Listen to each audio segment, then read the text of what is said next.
Here's what the one thing establishment Republicans have going for them. The Democrat progressives are so freaking crazy that the alternatives to Republicans. Whoop-de-doo. Let's see. We counted Dodge as a victory, but fear not. The DOJ, government's weaponized. DOJ, FBI, IRS. I'm going to talk about the Patriot Act and FISA in another video.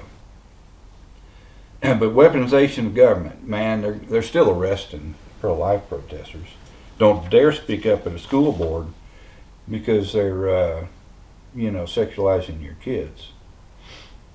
Let's see. Suspend the debt ceiling. This is actually going to be a victory claimed by both. The Republicans and the Democrats work together. This was done just a little while ago. This is what cost Kevin McCarthy his speakership. He promised not to do that back in January last year, a year ago. He promised not to do that. Let's break this thing apart and, pass the 12 different things like we used to do before the Omnibus Budget Act of 93. That's only been around 30 years, this omnibus budget crap. And Kevin said, yeah, we'll quit doing that, and he lied, so they kicked his ass out. Thank you for those brave patriots that did that. So the debt ceiling, they always blow through it anyway, because what they did this time, they put a sunroof in the debt ceiling so that you can open and close it so they don't have to go through this shit. It was a temporary suspension. Yeah, right. My guy's a RINO named John Carter. And I love this. This is his newsletter. I don't know if you're in District 31 in Central Texas. He usually sends this electronically, but he messed up and sent us a hard copy. He's bragging about bringing $73 million back to Central. That's our dollars, by the way, back to Central Texas. And this is the funny part. Now, this is just tell you all you need to know about John Carter. Carter votes against the McCarthy-Biden debt ceiling. Carter votes against the McCarthy-Biden debt ceiling deal. You know what's funny about that? In January, John Carter voted for Kevin McCarthy for Speaker every damn time.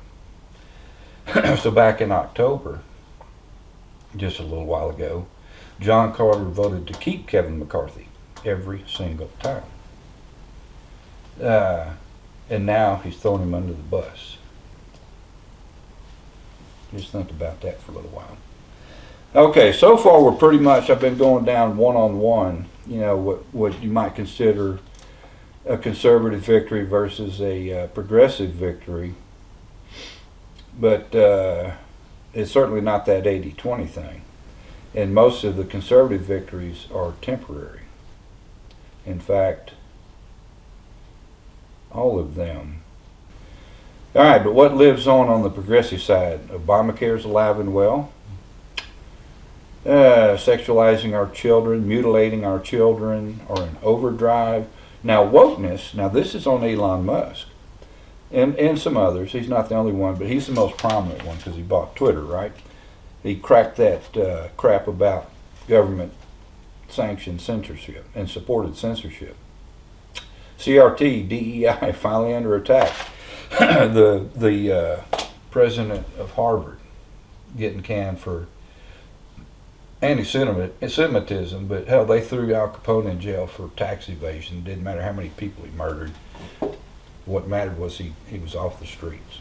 So you got to look for the silver linings where you can find them.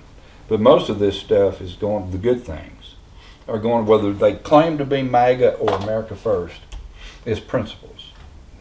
Make America Great Again, that's a principle.